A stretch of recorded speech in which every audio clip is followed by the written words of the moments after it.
The top national security advisors of the United States, South Korea, and Japan met in San Francisco to discuss the issue of nuclear weapons on the Korean Peninsula.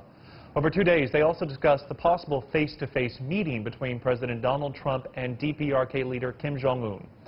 Meanwhile, a senior DPRK diplomat arrived in Finland for talks with former American and South Korean officials. It's the latest signal by the DPRK of a possible easing of tensions.